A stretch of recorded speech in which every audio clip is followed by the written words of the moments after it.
Hello, everyone. My name is Stephen Kilger. I'm the managing editor of Feed and Grain magazine and the host of the Feed and Grain podcast. Thank you so much for joining me today as we dive deep into the issues affecting the feed manufacturing, grain handling, and allied industries. Today's episode is brought to you by the Bin Whip from Newmat Systems. The powerful dual impact bin whip removes the toughest buildup and blockages in industrial storage silos without hazardous silo entry. Learn more today at binwhip.com. In today's episode, my guest, Brandon Boley, Endpoint Security Team Manager at Interstates, stops by to talk about mitigating the risks ransomware poses to businesses of all sizes. Learn how ransomware works, a few tips on how to avoid becoming a victim, and how to recover after an attack. I hope you enjoy the interview. If you want to help out with the podcast and are listening to this in a podcasting app, please rate us and subscribe. If you're listening online, sign up for the Feed and Grain newsletter Industry Watch to see when new podcasts drop and to stay up to date with all the latest news from around the industry. Now, on to the show. Hi, Brandon. Thanks so much for joining me today. Hey, Steven. Thanks for having me. Yeah, happy to. For anyone who doesn't know what you do, can you describe yourself and a little bit of your experience in kind of agribusiness? Yeah, so at Interstates, we really focus a lot on a lot of the value-added ag industry within the U.S. So we work with a lot of feed and grain mills, different processing facilities. So basically, we do a lot of automation, development, and building. But me in particular, I focus a lot on the cybersecurity side of the house. We help secure networks and systems and programs that are running in your guys' types of facilities so that they stay safe, they stay protected from the bad guys that are out there trying to cause chaos in the world today, and really just let you guys do what you need to do. And I come back and help protect on the backside. Yeah, those bad guys are relentless these days. They are constant and nonstop. For anyone who might not know, because we have such a range of people listening to these, what is like the big attack right now, a ransomware attack, and why should companies worry about them, especially these small agribusiness companies who might have the mindset that no one wants to target them? Yeah, so you're exactly right. Ransomware is probably one of the biggest things that we see targeting our customers nowadays, right?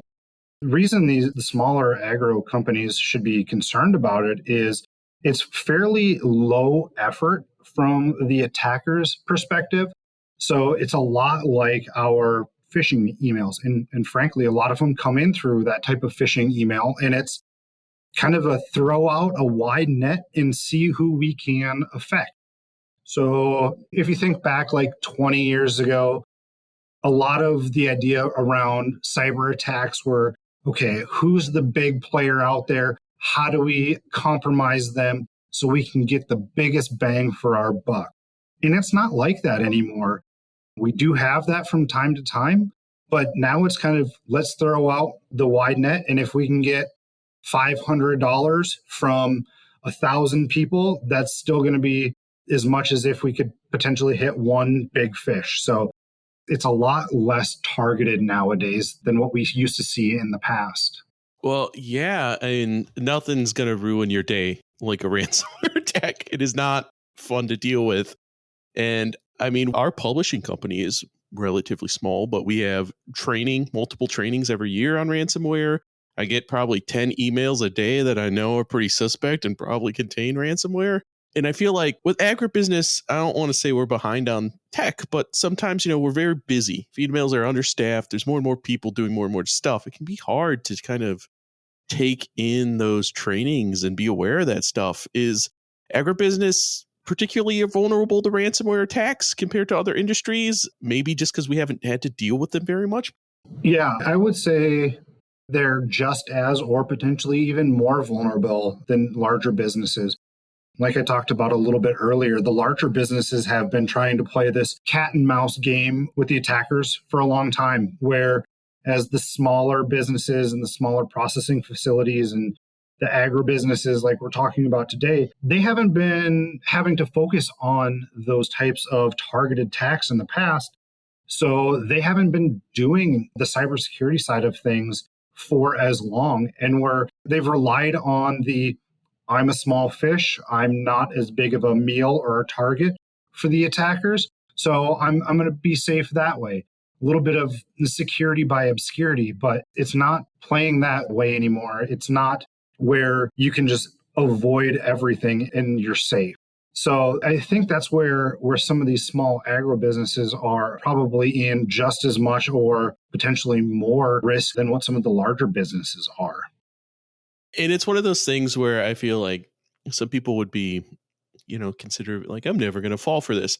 But to be fully honest with everyone listening to this right now, I fell for it about 10 years ago. It's why I'm hyper aware of them now, because I'll never forget that moment of getting that little message on my screen that I had to pay Bitcoin to an anonymous hacker or I was going to lose all my files in the next couple days. Luckily, it wasn't super sophisticated and I was able to handle it, but it was real embarrassing having to go back through our Dropbox files on Feed and Grain and set all of them to go back to their previous version so they weren't compromised anymore. Yeah, and you're right. That is really embarrassing. But the better time to be embarrassed about that is when you do internal training about that. I know within Interstates, we do tons of internal phishing assessments where you get this fake email that looks like it's coming from your boss or a customer, and they're in a big hurry and they need something. And you click on it and you're like, well, shoot, now I have to go through our internal training to show that I understand the risks that are associated with these. But to your point, it's better to be embarrassed in that controlled environment than having to go back and try to figure out the real type of situation where an attacker did fully compromise us. Well, and that's the thing, because that's the most common way they get in, right? Usually email, some kind of link that you're not a little suspicious, but you don't think and you click it. It's very easy to do, but it's a lot easier to be like, oh, I shouldn't have clicked that. I need to tell IT immediately. Then be like, well, hope that doesn't turn out into anything. And then 2 days later, have your computer locked down and your system compromised. Yeah. And that's why when we tell people to do those types of trainings is like, if somebody falls a victim to this, it's just an internal one. Don't shame them, right? Encourage them to do better. Because if you get shamed, okay, now I'm going to try to hide this email that I clicked on from the IT group because, man, they told me 7 times in this training and they come down hard on me every time. I don't want that to happen to me next time. Or I don't want to feel like my job is in potential danger, right? So if I can hide it that I was the one who clicked on it, I'll be okay. No, encourage your employees to say, yeah, I did this on accident, right? No malicious intent on my part, but it happened. So go ahead and fix it quick. So we're going to reduce the amount of potential downtime we lost or how much money is going to ultimately affect us. Because in a production facility, it's not just the monetary value of pay us so many Bitcoin, it's also product loss goes into this as well. Well, yeah, and the fact that, it might compromise your customers as well, which is not a look that any business wants. It's just not good for anybody. What are some of the effective strategies and tools that you've come across that agribusinesses can kind of put into place themselves and help protect them from ransomware attacks? Yeah. So the first one is just employee training. Employees hate this, but your employees are your probably number one line of defense when it comes to protecting against ransomware, right? Training them on what good email practices are, how to identify potentially malicious emails that are coming through.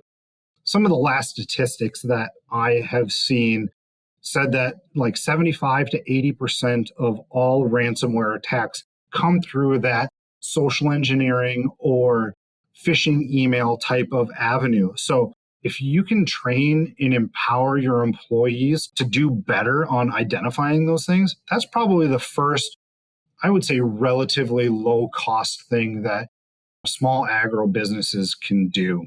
Beyond that, if you can get some sort of a really good spam email filter that can kind of come in and identify some of these things and scrape a lot of the junk coming in right off the top and your employees never see it, that's another good thing. But that creates some additional overhead from either hiring an external company to implement and manage that in the long run, or it creates that expertise that you have to have in-house. So that's not necessarily always the best thing for small businesses that might be just a few employees that are very specialized in what they do. And especially if you're already outsourcing your IT to another person as well. So I would say those are probably two of the bigger things you can do.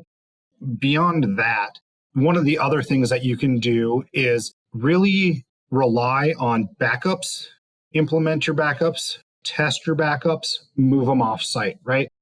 And the backup part isn't necessarily a proactive type of a response, it's more reactive, right? You rely on your backups when you've fallen victim to ransomware or to another attack. So that's where that's good. You talked about earlier how you clicked on phishing email and got locked out and had to go to your Dropbox to pull out old files. But that was luckily that you had those Dropbox files and you didn't have to go recreate something from scratch. Not going to name any names anywhere, but we have had interstates customers come back to us and say, we lost things from a ransomware attack. Do you still have the program that you wrote for us 10 years ago? And sometimes by happenstance, we still have those and still are able to find them and get the processing facility back up and running. But man, to rely on an external vendor, that's just adding one more layer of complexity into the process. Do your backups, test your backups, make sure they're good, and try to get them offline as well if possible. Well, yeah, that's a really good point, because it's one thing if we lose old issue art and stuff like that we keep but probably will never use again. But to lose those programs, to lose the things that make your business operate on a day-to-day basis is a disaster, because who knows how long it'll take to recover from that. What advice would you get from these agribusinesses? They're pretty small, maybe you're a single location, and they might not have IT departments, certainly not large IT departments. Are there good ways to get around that? Can they rely on third-party vendors? What do you do in that situation? Yeah, so I would encourage those people to try to find a good third-party vendor who's willing to work with you, right? It's always an option to kind of get the big box vendors that you get their product and there's no customization, no working. You kind of turn into a number on their ledger in their books. Work with some sort of a controls vendor who understands what's going on beyond just the IT space, understands the processing facilities that you have on the back end that's actually making you the money, and work with them. Figure out how you can essentially partner with them to get exactly what you need at the price that you can afford it to, rather than just saying, this is the budget I have and oh, too bad, it's not enough for what we offer as a third party vendor. Find somebody who's going to work with you and really make sure that you stay successful. It's important. It's been important for a while, but with, generative AI and all these other technologies, these attacks just seem like they're going to be more frequent, more sophisticated. And you should really have your employees on a training program and have some IT plans for when this happens to you, because they're so frequently. It's hard to believe that no one in your team is ever going to fall for an email that has a mysterious link to it, right? Yeah, exactly. And we see it happen more and more often. It's scary how often it happens. Other options that some of these businesses have is looking into some sort of a cyber insurance. Cyber insurance is great for ransomware type of attacks. However, the things that come along with some of these cyber riders is showing that you have put the effort in to securing your own environment. You're kind of doing your own due diligence. So there is going to be some sort of back end thing that you have to do within your own facility, and you can't just rely on the insurance. I mean, if it does happen, I would think it's a good idea to have some kind of response prepared. Do you suggest a basic kind of ransomware response if something happens? What should people do when that link or that attachment is clicked and it's on the system? It's really a case by case basis, but from a very general standpoint, is making sure that you limit the spread of the infection, right? So this can be done by either pulling a system offline, turning it off is an option. Some proactive things that can be done is limiting what systems can talk to each other by different network design and architecture. So limiting your exposure is the first thing you can do. But something else you can do moving forward is there's organizations like CISA that will come in and help clean up and help you do some investigation as to what is happening with your ransomware attack. I think there's things that kind of go along with agreeing to those assessments, but I think it's a lot better than, trying to figure out some of those things on your own if you're not prepared or equipped to handle it. Yeah, for anyone out there who might be interested in this topic, might want to know a little more about it. I hear you guys have a webinar coming up, how milling operations can recover from ransomware attacks. Can you tell me a little bit about that? Yeah, so we're going to talk about what does a ransomware attack look like in a small agro business facility, right? Whether it's grain milling, whether it's different types of processing. What does that look like exactly? So we kind of go from the time it was clicked on by the employee all the way through it propagating around the network. And then how do you take your proper response? How do you reach out and kind of go through the general step of getting your facility up and running and back to good again, I would say. I mean, I would encourage anyone to do it. We'll have a link to more information for that webinar in the description of the podcast. But it is June 11th. It's free to attend, I believe. So there's no real downside to going to it, huh? And we always love explaining how to help facilities, right? Obviously, we always want to help the facilities, but even beyond interstates helping these organizations, right? We hate to see that line on the news about XYZ company falling victim to a ransomware attack or some sort of a cyber attack. It feels like we're seeing them more and more often through different media outlets, but we really want to see how we can help these companies get better at avoiding falling victim to cyber attacks. Exactly. It's crazy how, at least at this point in time, cyber attacks have evolved and how the criminals have gotten so much more organized and more sophisticated along their process. Yeah, because I mean, the game has changed when it comes to hackers. It's not, the movie representation of some guy trying to get by a firewall in another country. It's just millions and millions of emails generated by AI sent to all of us all the time. Yeah, exactly. So it's a good place to ask questions.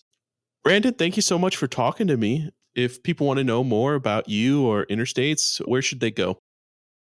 Yeah, our interstates.com website talks about all of the different services that we offer, from cybersecurity to automation development to electrical engineering and design. So we do everything from the ground up when it comes to the wires of a manufacturing processing facility. So thanks for having me today, Stephen. I really appreciate it. Happy to. Hope you can come on again next time we have a big incident or something like that. Maybe you can be our expert in cybersecurity. Yeah, for sure. I'd love to. Awesome. Well, till next time, everyone stay safe out there, and we'll see you soon.